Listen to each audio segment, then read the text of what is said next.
আর এই কাঁচাগোল্লা মিষ্টিটা খেতে তো খুবই অপূর্ব লাগে। আর একটা আমি আপনাদেরকে ভেঙে দেখাচ্ছি ভেতরটা কতটা সুন্দর হয়েছে।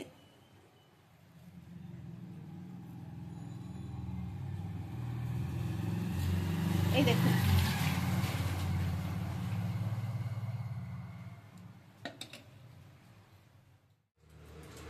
নমস্কার বন্ধুরা, সানুদি রান্নাঘর তরফ থেকে আপনাদের সবাইকে স্বাগত জানিয়ে আজকের রেসিপি আমি শুরু করব। আজকে আমি ভগবান শ্রীকৃষ্ণের জন্মদিন উপলক্ষে ছানা দিয়ে একটি মিষ্টি বানাবো। আর এই মিষ্টিটা একদম দোকানের মতো করে বানানোর চেষ্টা করব। বাড়িতে কিভাবে এই মিষ্টিটা বানানো যায় খুবই সহজভাবে আমি আপনাদেরকে দেখাবো। আশা করবো আজকের এই রেসিপির ভিডিওটি আপনাদের ভালো লাগবে। ভালো লাগলে লাইক শেয়ার কমেন্ট করবেন, চ্যানেলটিকে সাবস্ক্রাইব করে আমাদেরকে সাপোর্ট করবেন। আর বন্ধুরা, এই রেসিপিটি দেখার পর কমেন্টে অবশ্যই আমাকে জানাবেন ভালো লাগলো কি খারাপ লাগলো, ঠিক আছে? আর যে সকল বন্ধুরা নতুন আমাদের চ্যানেলে, সেসব বন্ধুদেরকে আমি অনুরোধ করছি আমাদের চ্যানেলটিকে সাবস্ক্রাইব করে আমাদেরকে সাপোর্ট করার জন্য। তো চলুন রেসিপিটি বানানো শুরু করি। আপনারা আমাদের সঙ্গে থাকুন, দেখতে থাকুন। বন্ধুরা, মিষ্টিটা বানানোর জন্য ছানার দরকার, সেই জন্য এখানে আমি 1 লিটার দুধ নিয়েছি। যে কোনো দুধে এটা বানানো যাবে। আপনাদের হাতের কাছে যদি গরুর দুধ থাকে তাহলে গরুর দুধই নেবেন, গরুর দুধ দিয়ে বানালে খুবই সুন্দর লাগবে। এখানে আমি কড়াই বসিয়ে দিয়েছি গ্যাস জ্বালিয়ে। অল্প একটু জল দিচ্ছি, কারণ বড়দের মুখেই শোনা যে যে জায়গাটাতে দুধ ফুটানো হবে সেই জায়গাতে একটু জল দিতে হয়।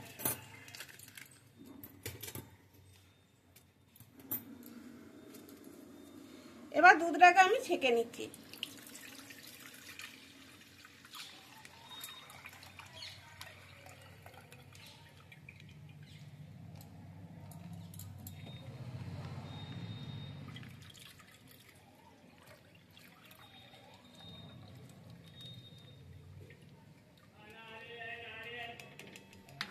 এবার এই দুধটা ফুটা অবধি আমি অপেক্ষা করব। এবার দেখুন, এখানে আমি একটা বড় সাইজের লেবু নিয়েছি। এই লেবু দিয়ে দুধটা আমি কাটিয়ে ছানাটা বানাবো। আপনারা চাইলে ভিনিগার কিংবা ছানা কাটানোর যে পাউডার পাওয়া যায় সেই পাউডারটা দিয়েও আপনারা ছানাটা কাটিয়ে নিতে পারবেন। একদম আমি সরাসরি ছাঁকনিতেই এটা ছেঁকে নিচ্ছি।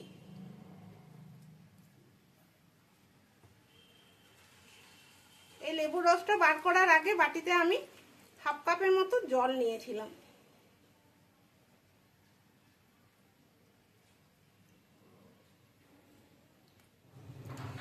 এই দেখুন, দুধটা ফুটে উঠেছে। এবার আমি এই দুধের থেকে অল্প একটু দুধ তুলে রাখছি, মানে এই বাটিটার 1 বাটি আমি দুধ তুলে নিচ্ছি।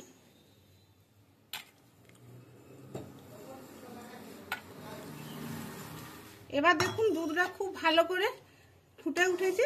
এবার গ্যাসের আঁচটাকে আমি একদম কমিয়ে দিচ্ছি। এবার এখানে যে লেবুর জলটা আমি রেডি করে রেখেছি সেটা একটু একটু করে দিয়ে আমি ছানাটা কাটিয়ে নিচ্ছি।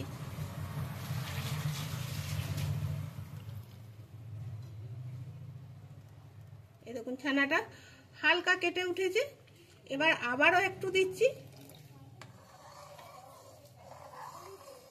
এভাবে একটু একটু করে দিলে কি হয়, ছানাটা খুব সুন্দর তৈরি হয়।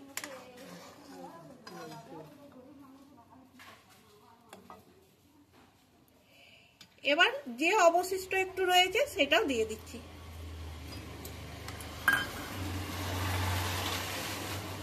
এবার দেখুন, আস্তে আস্তে ছানা আর জল আলাদা হতে শুরু করেছে।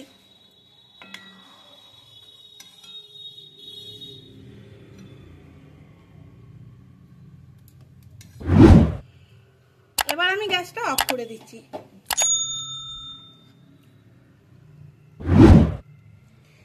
এবার এখানে একটা বাটির উপরে একটা সুতির কাপড় আমি নিয়ে নিয়েছি।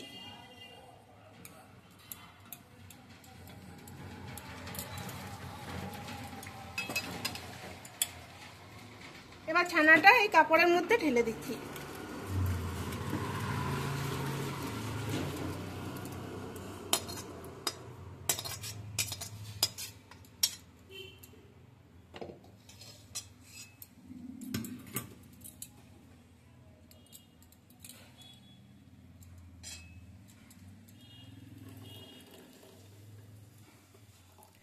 এবার এই জলটাকে আমি ফেলে দিচ্ছি।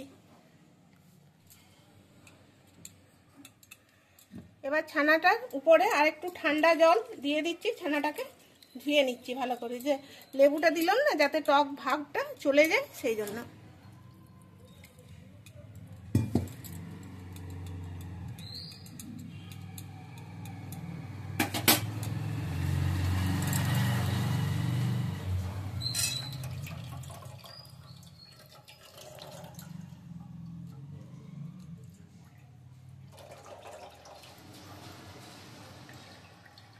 এবার ছানার জলটাকে একটু চেপে বের করে দিচ্ছি।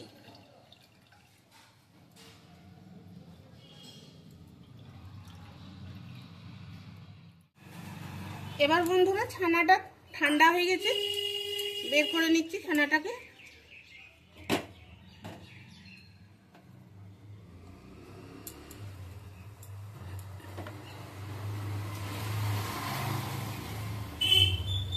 এবার ছানাটাকে আমি ভালো করে হাত দিয়ে চটকে নিচ্ছি।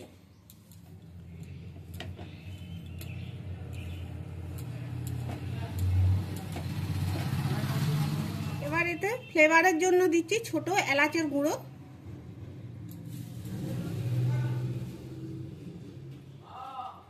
দিচ্ছি 1 চামচ চিনির গুঁড়ো।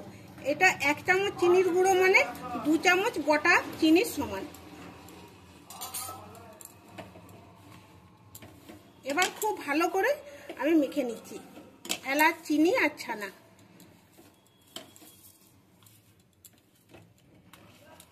এভাবে হাতে করে এইভাবে করে করে মেখে নিচ্ছি।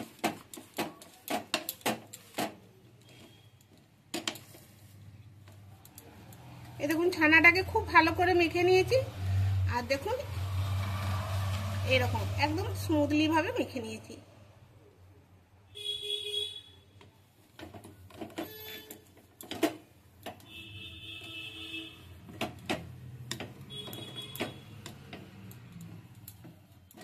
এবার যে দুধটা আমি আগেই তুলে রেখেছি 1 বাটি দুধ, সেই দুধটা আমি কড়াইয়ের মধ্যে ঢেলে দিচ্ছি। গ্যাসটা আমি জ্বালিয়ে নিয়েছি।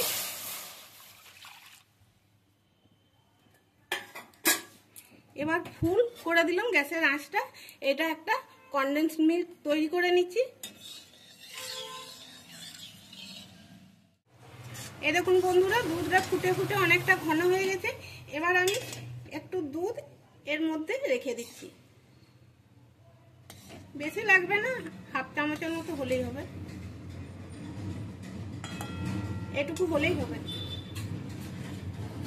এবার এর মধ্যে একটু হলুদের গুঁড়ো দিচ্ছি। এই দেখুন হলুদটা মিশিয়ে নিয়েছি ভালো করে। এবার এটা এক সাইডে রেখে দিচ্ছি।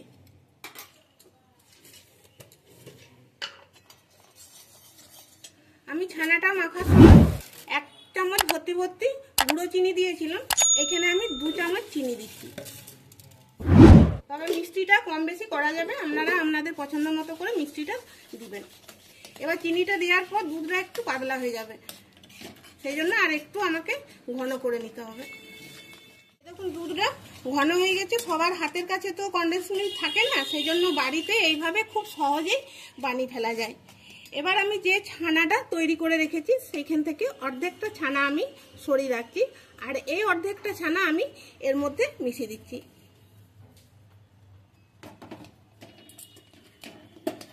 গ্যাসের আঁচটা এখন একদম কমিয়ে রেখেছি।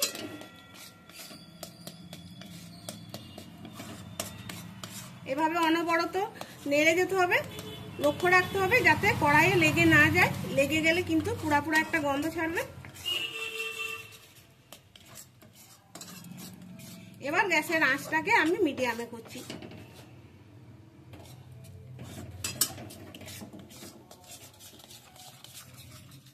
এই দেখুন এটা হয়ে গেছে। কি করে বুঝবো? না কড়াইয়ের থেকে খুব সুন্দর এইভাবে উঠে আসছে। এবার আমি গ্যাসের আঁচটাকে বন্ধ করে দিচ্ছি। এবার এটাকে একটা প্লেটের মধ্যে নামিয়ে নিচ্ছি।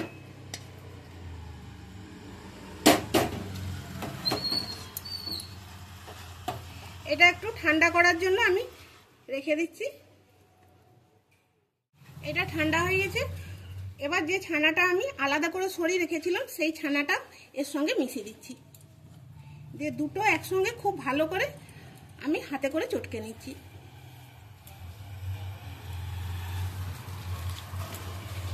বন্ধুরা আজকের এই রেসিপির ভিডিওটি আশা করব ছোট বড় সবারই খুব ভালো লাগবে, কারণ আমরা বাঙালিরা এমন কেউ নেই যে মিষ্টি পছন্দ করে না, সবাই কম বেশি কিন্তু মিষ্টি পছন্দ করে।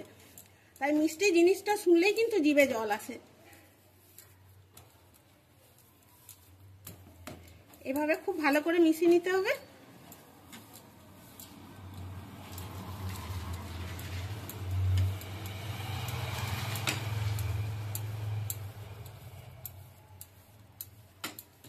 খুব ভালো করে মিশিয়ে নিয়েছি।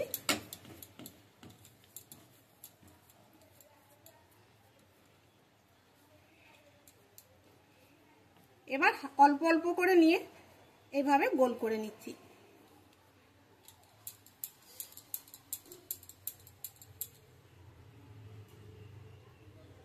আমি এরকম সাইজটা বানালাম, আপনারা আপনাদের পছন্দ মতো করে সাইজ করে নেবেন, একটু বড় কি একটু ছোট।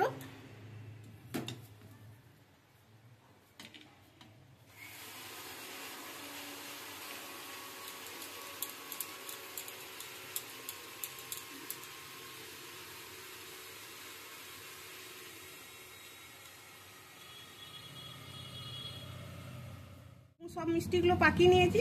এবার এখানে একটা প্লেট নিয়েছি, প্লেটের মধ্যে আমি সাজিয়ে নিচ্ছি।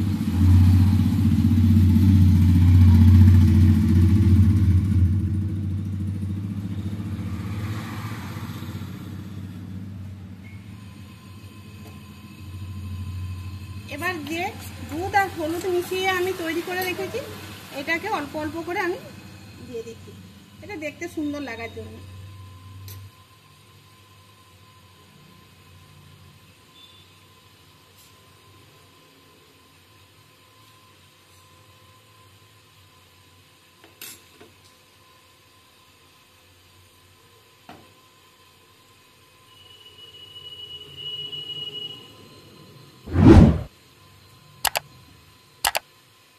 পরে একটু কাঠবাদাম দিয়ে দিচ্ছি।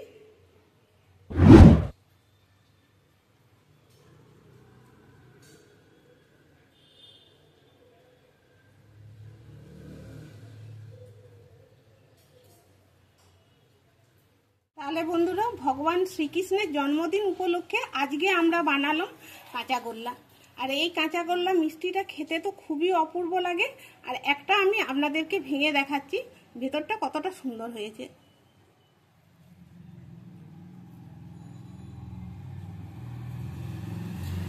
এই দেখুন।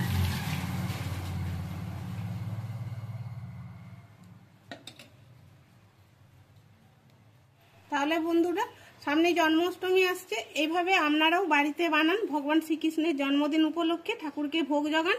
আর ভিডিওটি প্রথম থেকে শেষ পর্যন্ত দেখার জন্য অসংখ্য আপনাদেরকে ধন্যবাদ জানাচ্ছি, আমাদের পাশে থাকার জন্য অসংখ্য ধন্যবাদ জানাচ্ছি। এইভাবেই আপনারা আমাদেরকে সাপোর্ট করুন। দেখা হবে পরের ভিডিওতে, আবার একটি নতুন কোনো রেসিপি নিয়ে হাজির হব। ততক্ষণের জন্য ধন্যবাদ।